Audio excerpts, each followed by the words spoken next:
ഹ്രസ്വചിത്രം ഇന്ത്യയിൽ നിന്നുള്ള കർമ്മലമാതാവിന്റെ സന്യാസിനി സമൂഹത്തിലെ തിരുഹൃദയത്തിന്റെ സിസ്റ്റർ ഏവപ്രാസ്യായുടെ ജീവിതവും വിശുദ്ധിയിലേക്കുള്ള അവരുടെ യാത്രയും അനാവൃതമാക്കുന്നു.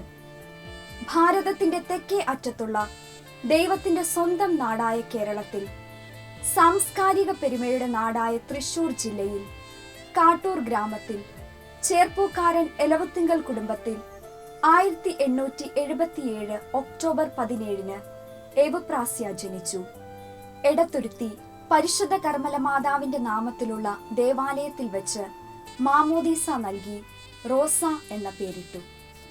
ഭക്തിയായ അമ്മ ചെറുപ്പം മുതൽ പ്രാർത്ഥിക്കുന്നതിനും ജപമാല ചൊല്ലുന്നതിനും കന്യകാമറിയത്തിന്റെ ഭക്തിയായി വളരുന്നതിനും മകളെ പരിശീലിപ്പിച്ചു.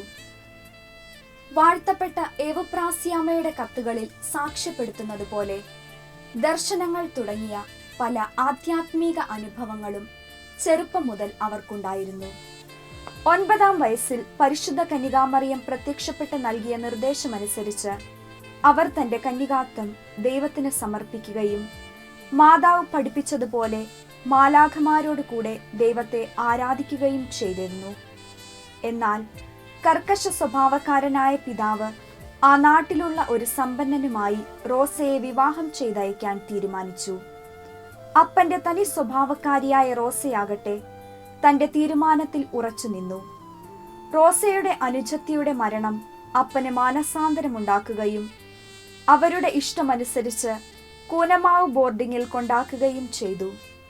ബോർഡിംഗ് ജീവിതം അവർക്ക് സന്തോഷപ്രദവും കന്യാസ്ത്രീകൾക്ക് അവരുടെ സൽസ്വഭാവത്തിൽ സന്തുഷ്ടിയും ഉണ്ടായിരുന്നെങ്കിലും അനാരോഗ്യം മൂലം മഠത്തിൽ പ്രവേശിക്കുന്നതിന് അവർക്ക് 9 വർഷം കാത്തിരിക്കേണ്ടി വന്നു.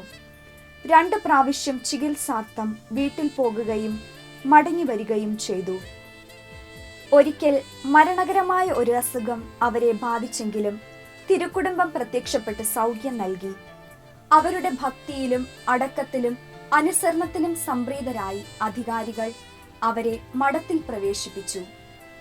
കേരളത്തിലെ സീറോ മലബാർ ഹൈറാർക്കിയുടെ പുനർവിഭജനത്തോടെ തൃശൂർ വികാരിയാത്തിന്റെ മെത്രാൻ മാർ ജോൺ മേനാച്ചേരിയുടെ നിർദ്ദേശപ്രകാരം റോസയും അവിഭക്ത തൃശൂർ രൂപതയിലെ ആദ്യ മഠമായ അമ്പഴക്കാട്ട് എത്തിച്ചേർന്നു. 1897 ശിരോവസ്ത്രം സ്വീകരിച്ച് തിരുഹൃദയത്തിന്റെ സിസ്റ്റർ ഏവപ്രാസ്യ എന്ന പേരിൽ അറിയപ്പെടാൻ തുടങ്ങി. 1898 അവർ സഭാവസ്ത്രം സ്വീകരിച്ചു. പ്രാർത്ഥനയിലും ധ്യാനത്തിലും വളർന്ന് ദൈവസ്നേഹം അനുഭവിക്കുന്നതോടൊപ്പം പിശാചിന്റെ പല പരീക്ഷണങ്ങൾക്കും അവർ വിധേയയായി.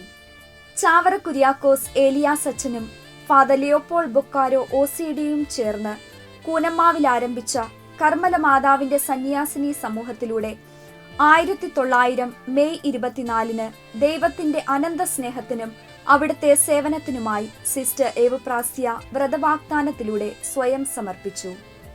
തദനന്തരം അവർ നവസന്യാസികളുടെ ഗുരുനാഥയുടെ സഹായിയായി നിയമിക്കപ്പെട്ടു. തന്നെ ഭരമേൽപ്പിച്ചിരിക്കുന്ന നവസന്യാസികളെ വിശുദ്ധിയിലും താപസികതയിലും ആധ്യാത്മികതയിലും വളർത്തുന്നതിൽ അവർ ബദ്ധശ്രദ്ധയായിരുന്നു. തുടർന്ന് ഒല്ലൂർ മഠത്തിന്റെ ശ്രേഷ്ഠയായി അധികാരികൾ നൽകിയ നിയമനം ഇഷ്ടമല്ലെങ്കിലും അനുസരണത്തെ പ്രതി സ്വീകരിച്ചു. സഹസഹോദരിമാർക്ക് സംലഭ്യമാകുന്നതിനും മാതൃനിർവിശേഷം അവരെ സ്നേഹിക്കുന്നതിനും അമ്മയ്ക്ക് കഴിഞ്ഞു. താൻ പറയുന്ന കാര്യങ്ങളും ജീവിതവും തമ്മിലുള്ള പൊരുത്തം അമ്മയുടെ പ്രത്യേകതയായിരുന്നു. ആ സമൂഹത്തിന് വിശുദ്ധിക്ക് ഒരു മാതൃകയായിരുന്നു ഈ ശ്രേഷ്ഠ.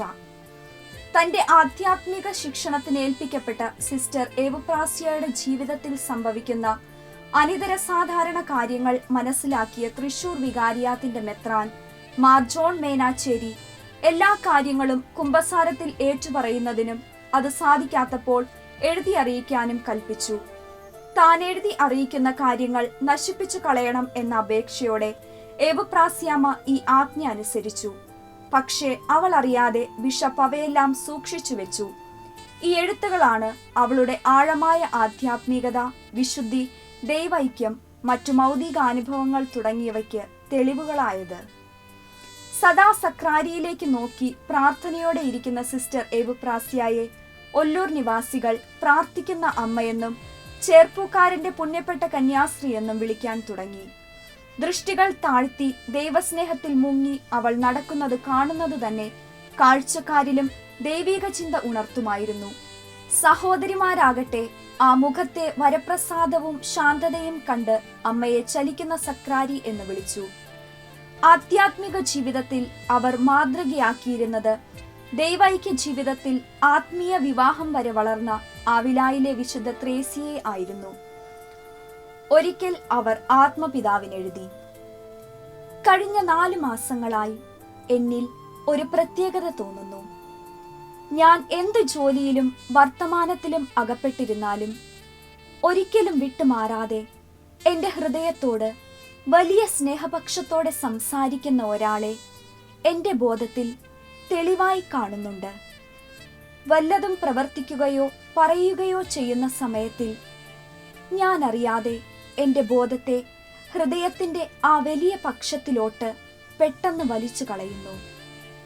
ആശ്രമാധികാരിയായി തിരഞ്ഞെടുക്കപ്പെട്ടപ്പോൾ ഭവനത്തെയും സഹോദരിമാരെയും തിരുഹൃദയത്തിന്റെ സംരക്ഷണത്തിനും ഭരണത്തിനുമാണ് സമർപ്പിച്ചത്. മഠത്തിന്റെ പ്രധാന ഭിത്തിയിൽ ഒരു തിരുഹൃദയ പ്രതിമ സ്ഥാപിക്കുകയും സ്ഥിരമായി അവിടെ പ്രാർത്ഥിക്കുകയും ചെയ്തിരുന്നു. തന്നിൽ കത്തി ജ്വലിച്ചിരുന്ന ഈ ഭക്തി മറ്റുള്ളവരിലും വളർത്തുന്നതിനും ശ്രമിച്ചിരുന്നു. ദിവ്യകാരുണ്യത്തിന്റെ മുൻപിൽ ദീർഘനേരം ഇരുന്ന് സംസാരിക്കുക അമ്മയുടെ പതിവായിരുന്നു. സ്വയം മറന്ന് ആ സന്നിധിയിലിരുന്ന് അവർ ഇങ്ങനെ പറയുമായിരുന്നു: സ്നേഹമുള്ള ഈശോയെ, മാധുര്യവാനായ ഈശോയെ, എന്റെ ഹൃദയം അങ്ങേ സന്നിധിയിൽ എരിയുന്ന തിരിയാകട്ടെ. വിശുദ്ധ കുർബാന ഇല്ലാതിരുന്ന ദിവസങ്ങളിൽ അവർ അതിയായി ദുഃഖിച്ചിരുന്നു. വിശുദ്ധ കുർബാനയ്ക്ക് ശേഷമുള്ള ഉപകാര സ്മരണയിൽ അവർക്ക് പാരവശ്യങ്ങളും ദർശനങ്ങളും വെളിപാടുകളും കിട്ടുക പതിവായിരുന്നു. ക്രൂശിതനായ ഈശോയോടുള്ള ഭക്തി മൂലം ക്രൂശിത രൂപം മാറോട് ചേർത്ത് സംസാരിക്കുകയും മുത്തുകയും ചെയ്യുക അവരുടെ പതിവായിരുന്നു. അവിടുത്തെ പീഡാനുഭവത്തിൽ പങ്കുചേരാൻ അവർ സ്വയം ചെയ്തിരുന്ന ചില പ്രായശ്ചിത്തങ്ങളായിരുന്നു: മുള്ളരഞ്ഞാണം ധരിക്കുക, ചരലിൽ മുട്ടുകുത്തുക, തലയിണയായി പാറ ഉപയോഗിക്കുക, ഭക്ഷണം ഉപേക്ഷിക്കുക തുടങ്ങിയവ. വിശുദ്ധ കുർബാന സ്വീകരണത്തിനു ശേഷം പാപികളുടെ മാനസാന്തരത്തിനായി ഈശോയുടെ തിരുരക്തം അവർ നിത്യപിതാവിന് സമർപ്പിച്ചിരുന്നു. എവപ്രാസ്യാമ ചെറുപ്പം മുതൽ ഒരു മരിയ ഭക്തിയായിരുന്നു. ആ ഭക്തി ജപമാല ചൊല്ലുന്നതിൽ മാത്രം ഒതുങ്ങിയിരുന്നില്ല. ശുദ്ധീകരണാത്മാക്കൾക്കായി അവർ മാതാവിനോട് നിരന്തരം പ്രാർത്ഥിച്ചു. ഒല്ലൂർ മഠത്തിന്റെ മധ്യസ്ഥയായ അമലോത്ഭവ മാതാവ് അവർക്ക് പല പ്രാവശ്യം പ്രത്യക്ഷപ്പെട്ട് പുണ്യവതിയാകാൻ പ്രചോദനം നൽകി. തന്റെ 75-ാം വയസ്സിൽ രോഗബാധിതയായ അമ്മ 3 ദിനങ്ങൾക്കു ശേഷം അന്ത്യകൂദാശ സ്വീകരിച്ച് 1952 ഓഗസ്റ്റ് 29 നിത്യസമ്മാനത്തിനായി വിളിക്കപ്പെട്ടു. ഈ സമയം അമ്മ ധാരാളം പ്രാർത്ഥിച്ചും ത്യാഗങ്ങൾ ചെയ്തും സ്ഥാപിക്കപ്പെട്ട ചെറളയം മഠത്തിലെ പള്ളിമണികൾ താനേ മുഴങ്ങി. ഏവുപ്രാസ്യാമയുടെ വിശുദ്ധിയും മധ്യസ്ഥ ശക്തിയും ജീവിച്ചിരുന്നപ്പോൾ തന്നെ അനുഭവിച്ചറിഞ്ഞവർ മരണശേഷം ആ കബറിടം സന്ദർശിച്ച് പ്രാർത്ഥിച്ചു. ജീവിതകാലം സഭയ്ക്കും മാർപ്പാപ്പയ്ക്കും മെത്രാന്മാർക്കും വൈദികർക്കും വേണ്ടി അമ്മ പ്രാർത്ഥിച്ചിരുന്നു. ആരിൽ നിന്നെങ്കിലും ഒരു സഹായം ലഭിച്ചാൽ അമ്മ നന്ദിയോടെ പറഞ്ഞിരുന്നു: മരിച്ചാലും മറക്കില്ലേട്ടോ. മരണശേഷം ആ മാധ്യസ്ഥം തേടിയവർ, വൈദികർ, കന്യാസ്ത്രീകൾ, മാതാപിതാക്കൾ, കുട്ടികൾ എല്ലാവരും അനുഗ്രഹങ്ങൾ നേടി. അതുകൊണ്ട് 1987 നാമകരണ നടപടികൾ ആരംഭിച്ചു. ജുവൽ ജെൻസൺ എന്ന ബാലന്റെ തൈറോഗ്ലിസൽ സിസ്റ്റ് ഏവുപ്രാസ്യാമയുടെ മധ്യസ്ഥതയാൽ സുഖപ്പെട്ടതായി തിരുസംഘം അംഗീകരിച്ചതിനാൽ 2014 ജൂൺ 12 ഫ്രാൻസിസ് മാർപ്പാപ്പ അമ്മയെ വിശുദ്ധരുടെ പട്ടികയിൽ ചേർക്കുന്നതിനും നാമകരണ ചടങ്ങുകൾ 2014 നവംബർ 23 നടത്തുന്നതിനും അനുവദിച്ചുകൊണ്ട് ഡിക്രിയിൽ ഒപ്പുവെച്ചു. അങ്ങനെ വിശുദ്ധിയുടെ മാതൃകയായി വിശുദ്ധ ഏവുപ്രാസ്യായെ അൾത്താര വണക്കത്തിനായി കത്തോലിക്കാ സഭ പ്രതിഷ്ഠിച്ചു. വിശുദ്ധ ഏവുപ്രാസ്യാമേ, ഞങ്ങൾക്ക് വേണ്ടി അപേക്ഷിക്കണമേ.